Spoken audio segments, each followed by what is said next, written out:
Toda vez que eu ouço esse hino, eu me sinto tocado, me sinto emocionado. Não é só pela beleza da melodia. Você sabia que dá para tocar a melodia dele só nas teclas pretas do piano? Era o tipo de escala usado na música negra. O autor dessa música ouviu muita música negra, embora fosse um inglês branco. Sabe por quê? Ele era capitão de um navio negreiro. E ele ouvia os negros cantando no seu navio o seu lamento, a sua tristeza. Mas ele não sentia nada. Ele só queria o dinheiro que aquilo lhe trazia. E era um homem também pervertido na sua moral. Um homem mau, um homem perverso. E como é que pôde compor esse hino? Como é que pôde escrever essa letra? Porque um dia ele recebeu a graça de Jesus. Porque um dia ele entendeu que era um terrível pecador. Um dia ele entendeu que sem Jesus ele iria morrer, e morrer de verdade. Ele entendeu que passaria toda a eternidade em sofrimento, longe de Deus. E ele entendeu também que o perdão de Jesus, a graça de Deus, é tão grande que perdoaria até a ele. Houve um homem também que entendeu isso, bem antes de John Newton, o autor desse hino. Houve um homem que entendeu que era o pior dos pecadores, mas que a graça de Deus, pelo sacrifício de Cristo na cruz, também o perdoaria. Foi o apóstolo Paulo. Ele disse que ele era o pior dos pecadores. Ele afirma isso lá na primeira epístola a Timóteo, que ele era o pior dos pecadores, mas que foi perdoado por Cristo, né? E Deus o fez apóstolo. Porque a graça de Deus é assim, a graça de Deus não tem tamanho. E nós vamos ler na palavra de Deus justamente o que o apóstolo Paulo escreveu. Nós vamos ler na epístola de Paulo a Tito justamente o que esse homem, apóstolo Paulo, que se considerava o maior dos pecadores, porque perseguiu a igreja de Cristo. E como perseguiu? O livro de Atos dos Apóstolos diz que ele respirava ódio. O seu oxigênio era o ódio aos cristãos. O que o movia, o que o fazia viver naquele momento era o ódio aos cristãos. O livro de Atos dos Apóstolos diz que ele respirava ódio e ameaças. Mas esse homem encontrou a graça de Deus, encontrou o perdão para os seus pecados em Jesus Cristo, dedicou toda a sua vida a pregar o Evangelho por todo o mundo daquela época.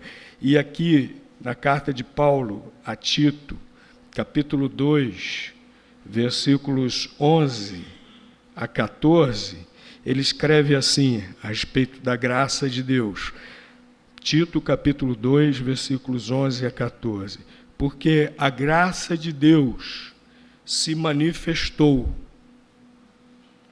trazendo salvação a todos os homens, ensinando-nos para que, renunciando à impiedade e às paixões mundanas, vivamos no presente mundo sóbria, justa e piamente, guardando a bem-aventurada esperança e o aparecimento da glória do nosso grande Deus e Salvador, Cristo Jesus, que se deu a si mesmo por nós, para nos remir de toda a iniquidade e purificar para si um povo todo seu, zeloso de boas obras. Essa é a graça de Deus. Em primeiro lugar, a graça de Deus não está restrita.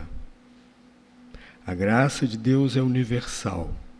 A graça de Deus é para todos os homens que quiserem. Graça é favor imerecido, é manifestação da misericórdia de Deus. É algo que Deus faz por nós sem nós merecermos, sem nós termos como comprar, como fazer algo em troca. Isso é a graça de Deus. E a palavra de Deus diz que se manifestou, versículo 11, logo o primeiro que nós lemos, né? Trazendo salvação somente aos predestinados. É isso que está escrito aqui. Todos os homens. Esse é mais um versículo da palavra de Deus, mais um texto da palavra de Deus, que deixa muito claro que a salvação que Deus providenciou é para todos os homens. Há muitos, a começar pelo versículo mais conhecido da Bíblia, que é João, capítulo 3, versículo 16. Porque Deus amou os predestinados de tal maneira, é assim que está escrito lá?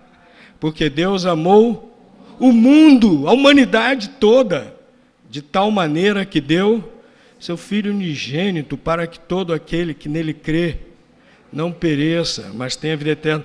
1 Timóteo, capítulo 2, o apóstolo Paulo escreveu que Deus deseja a salvação dos predestinados por meio do pleno conhecimento da verdade. Não, lá está escrito também, Deus deseja a salvação de todos os homens pelo pleno conhecimento da verdade.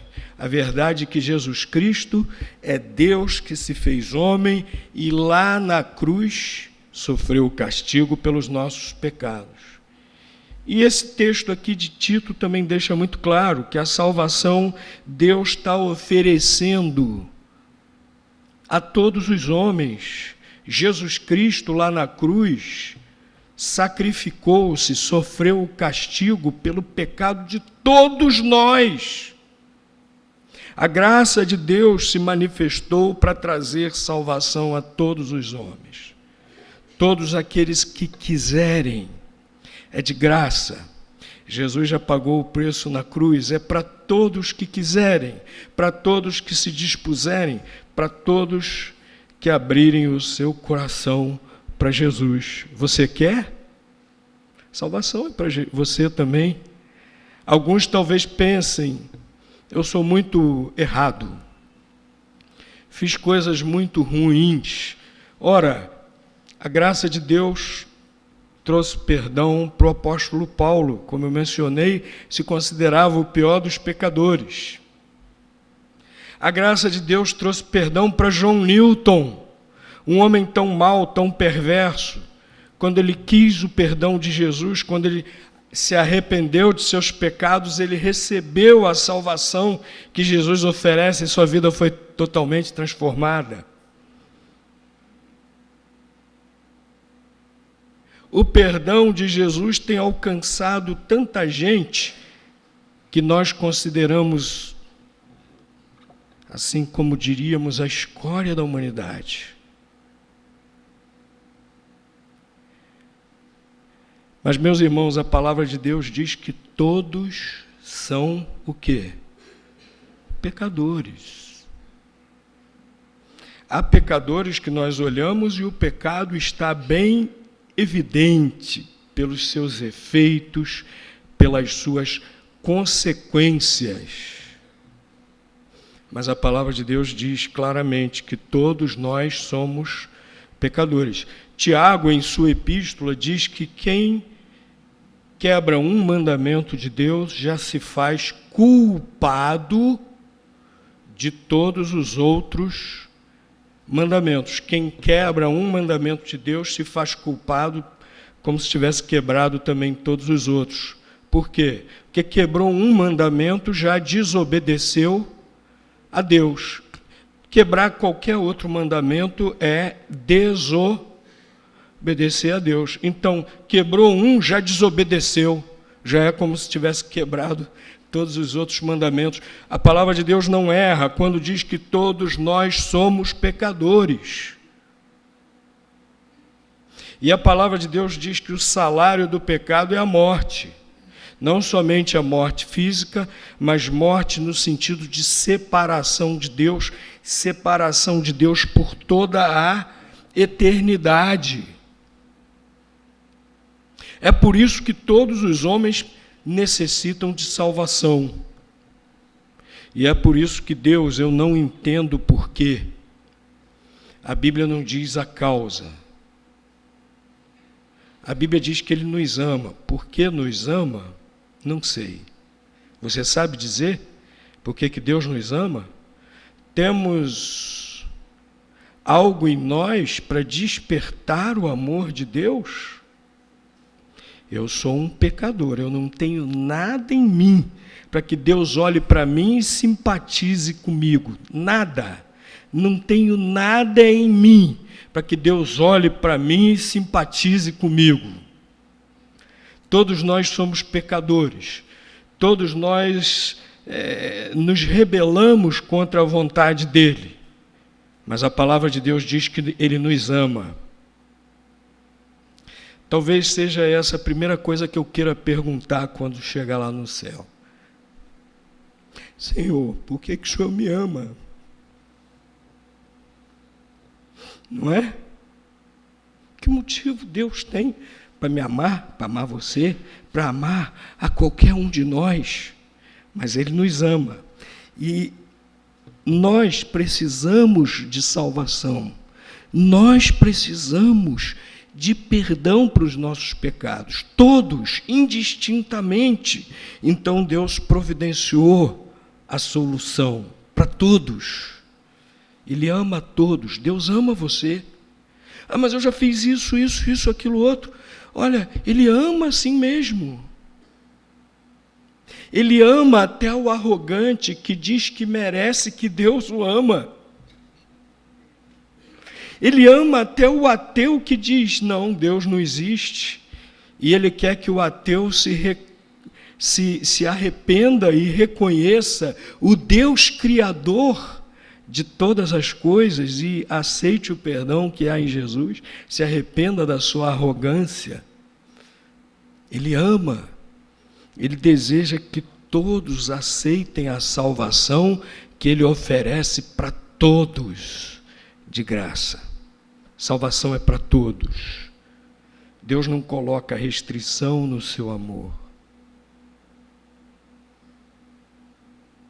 Se você não recusa o perdão de Deus, se você sinceramente reconhece que precisa do perdão de Jesus, se você vem humilde diante de Deus, Ele dá o perdão para você, Ele lhe dá a salvação é para todos. Porque Jesus já pagou o preço lá na cruz. E esse é o segundo aspecto que eu quero ressaltar. Essa salvação que é pela graça de Deus, que nós não merecemos, Jesus Cristo conquistou para nós lá na cruz. A salvação pela graça é pela cruz. Quem quer ir a Deus tem que passar pela cruz.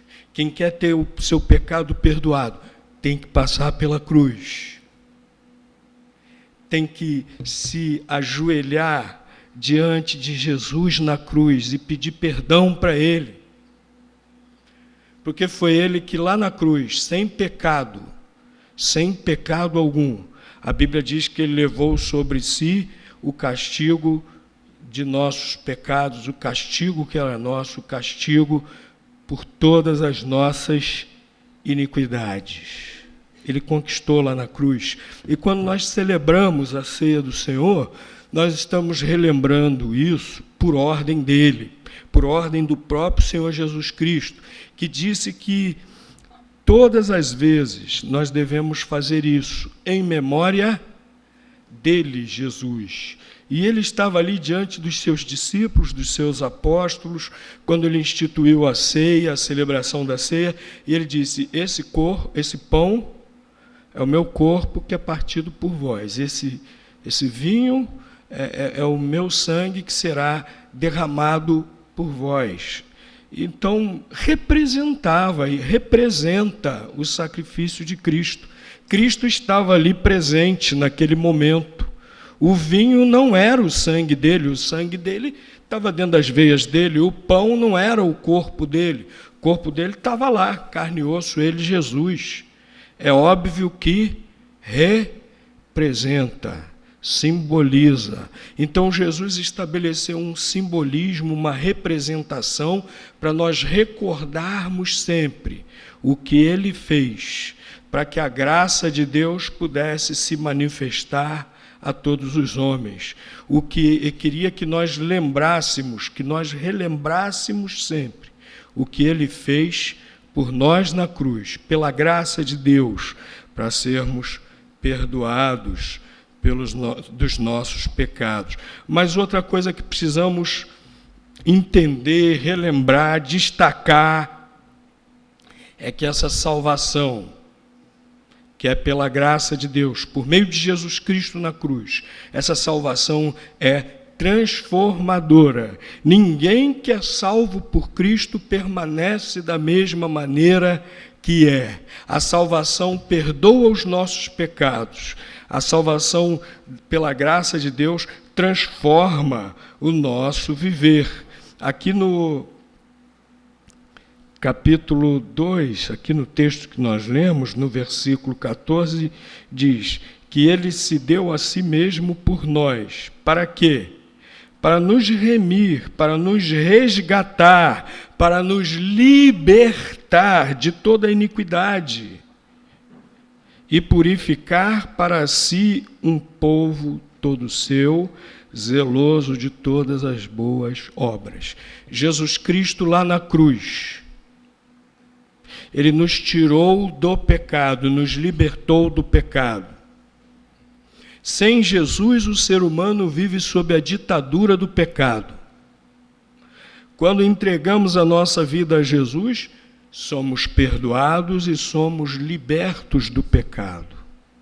Agora, libertos do pecado, podemos fazer a vontade de Deus. E é Ele quem liberta.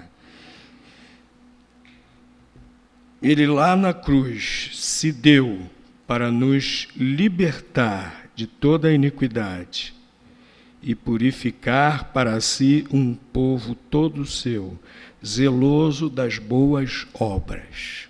Libertos do pecado, para fazermos as boas obras que Deus planejou para nós. Apóstolo Paulo diz lá na carta de Paulo aos Efésios, capítulo 2, que ele planejou essas boas obras para nós desde o princípio.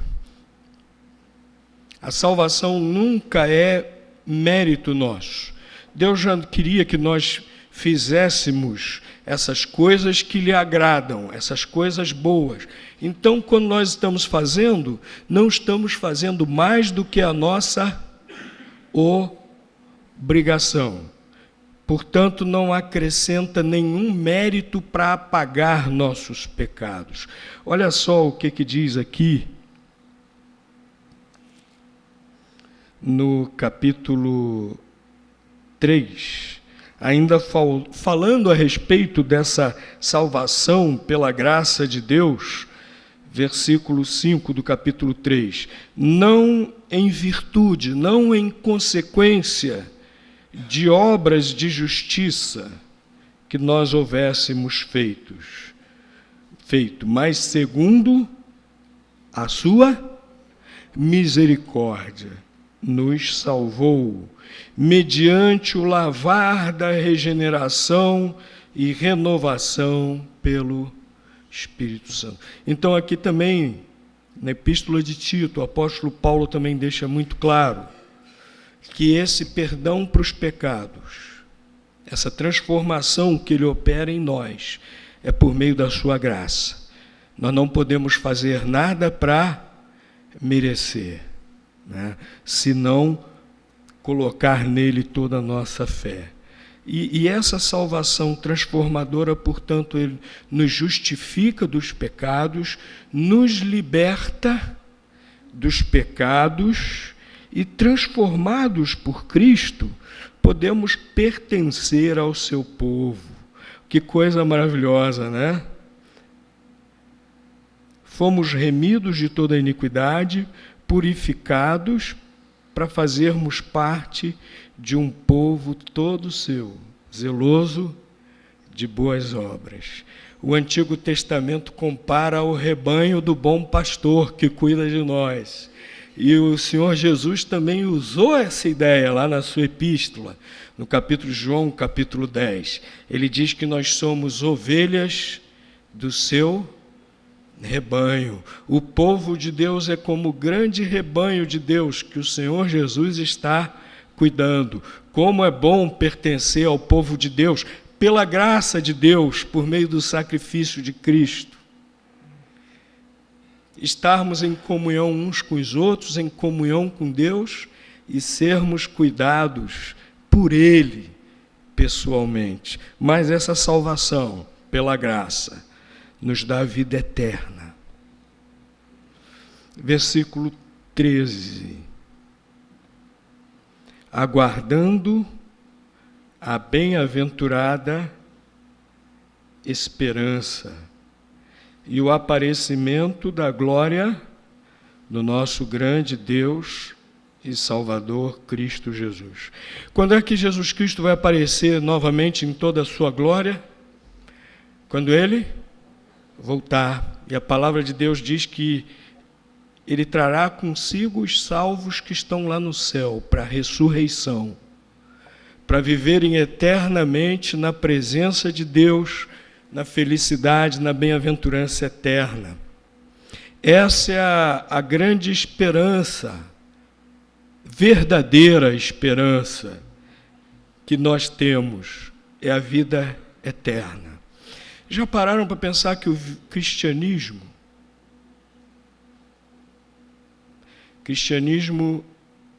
é a única religião, o verdadeiro cristianismo. Não o cristianismo deturpado, falsificado, mas o verdadeiro cristianismo, segundo a palavra de Deus, é o único que oferece solução para esse problema da morte, que tanto aflige o ser humano, que é consequência do pecado. A graça de Deus, a morte de Cristo lá na cruz, também venceu a morte para nós e nos dá essa esperança verdadeira, eterna, de que estaremos por toda a eternidade junto com Deus.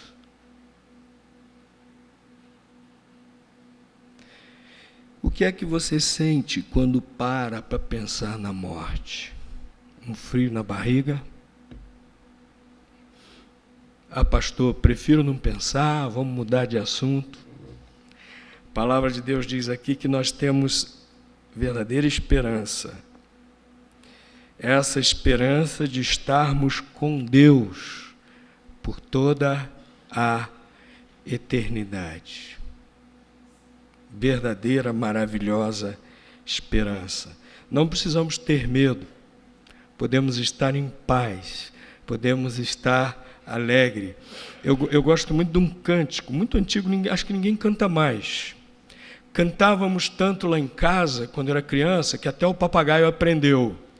É sério. De tanto ouvir a gente cantar, canta meu povo, alegra meu povo, que a festa não vai acabar. Finda aqui na terra, mas no céu vai continuar. Verdadeira esperança.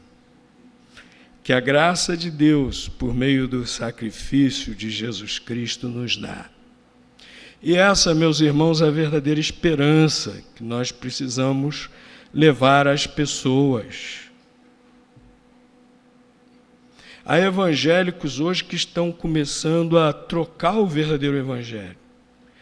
E nós não devemos nos surpreender, o Senhor Jesus falou que assim, no fim dos tempos seria assim. Mas já há evangélicos trocando essa verdadeira esperança, dizendo que levar esperança para as pessoas é a esperança de vida melhor aqui na terra.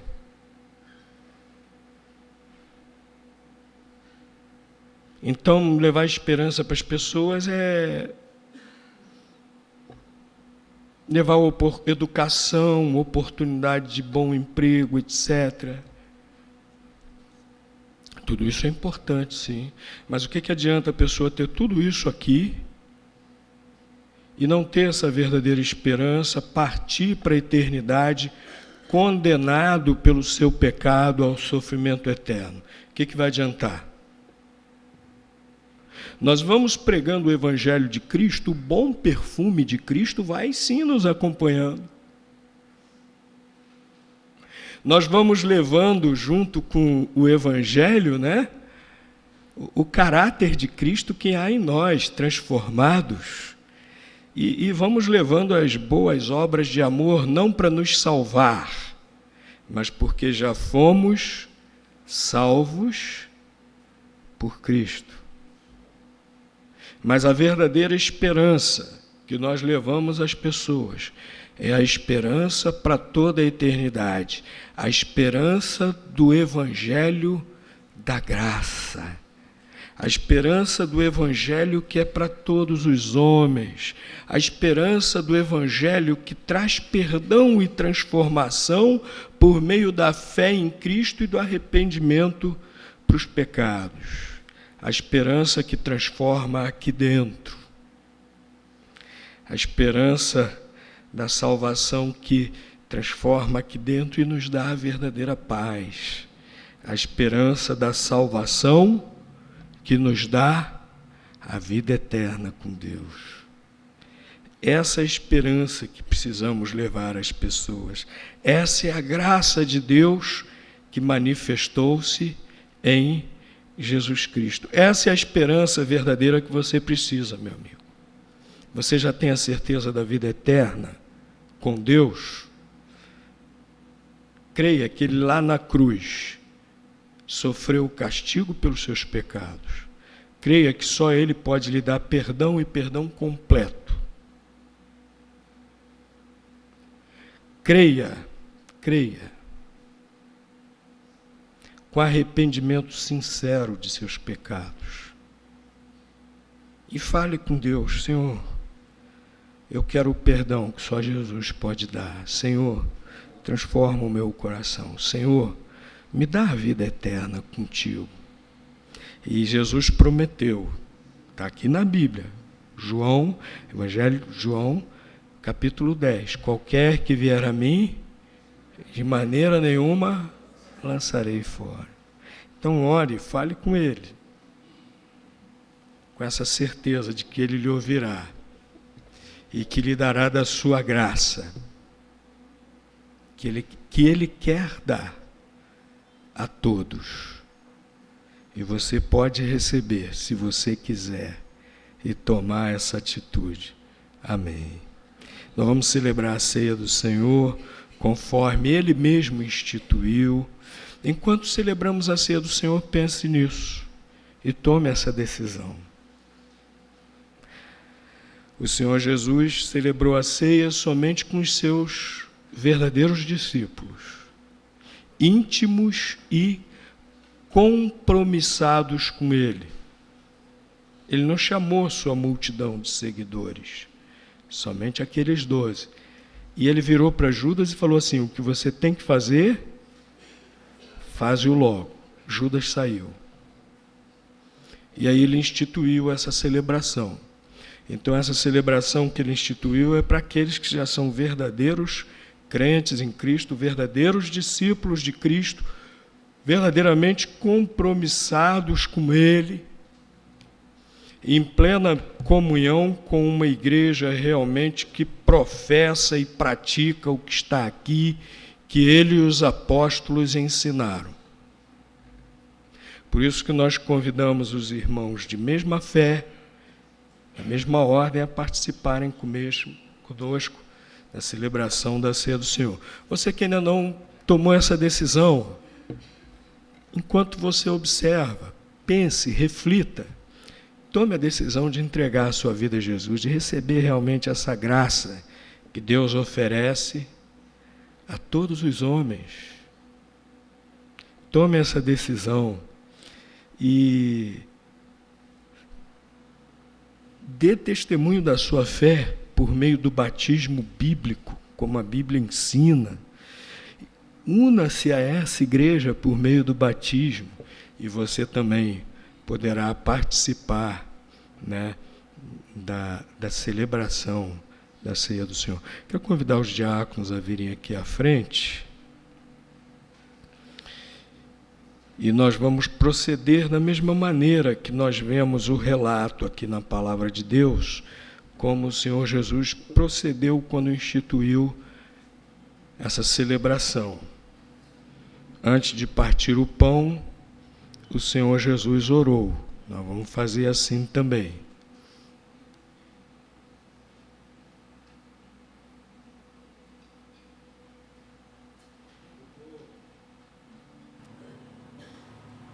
Eu peço ao irmão diácono Carlos Freitas, nos dirija nessa oração, por favor. Oremos.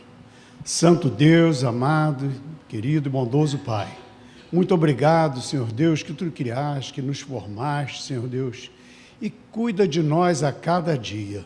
Muito obrigado por ter dado Seu Filho amado para morrer por nós na cruz do Calvário, Senhor Deus, sem que nós fizéssemos nada para merecer.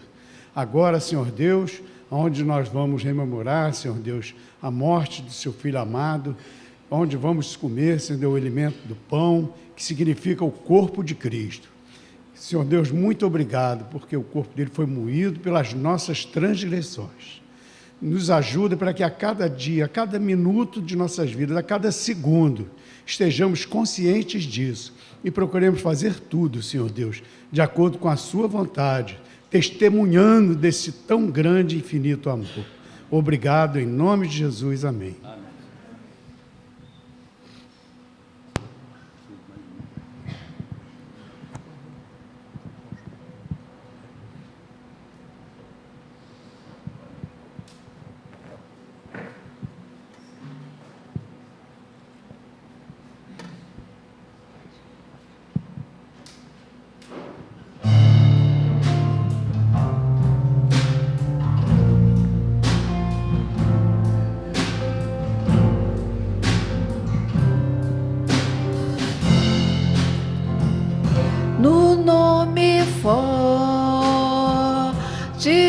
Jesus.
louvamos em memória do Senhor Jesus.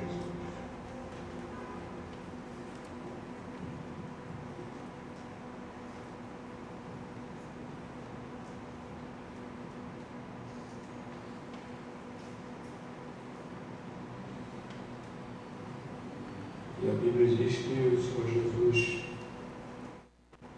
semelhantemente tomou o vinho de maneira semelhante, ou seja, ele orou novamente antes de, junto com os seus discípulos, tomar o vinho. Então, de maneira semelhante, nós vamos fazer também. Nós vamos orar mais uma vez. E vou pedir para o nosso irmão Diácono Oliveira nos dirigir nessa oração. Senhor, nosso Deus e nosso Pai Celestial, nós te agradecemos, ó Deus, por esse imenso amor que o Senhor teve para conosco, sendo nós ainda pecadores. Tu entregaste teu único Filho, Jesus Cristo, para morrer na cruz do Calvário em nosso lugar.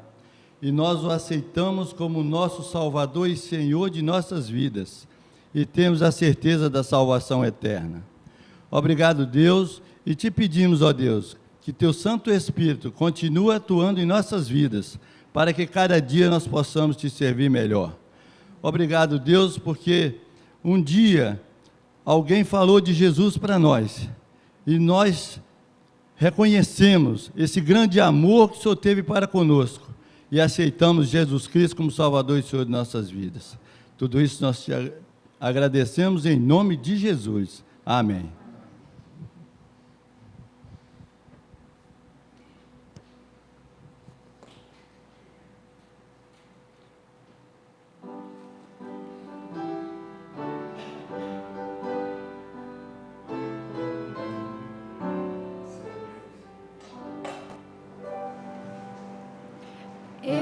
Escuta a voz do Jesus, segue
ensinou que por meio do que Jesus Cristo fez na cruz, nós temos com Ele um novo pacto. Pacto implica compromisso de ambas as partes. Jesus assumiu na cruz esse compromisso de nos trazer a graça de Deus pelo seu sacrifício. E ao aceitar, nós temos esse compromisso de viver para Ele, né? Participando de um povo zeloso das boas obras que Deus deseja de nós. Então, bebamos agora conscientes desse novo pacto que temos pelo sangue de Cristo.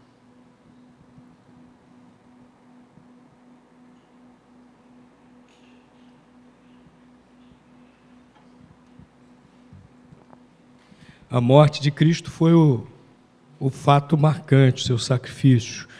E o outro fato marcante da fé cristã é a sua ressurreição. E porque Ele ressuscitou, nós podemos crer em tudo isso. E a ressurreição dele é verdade.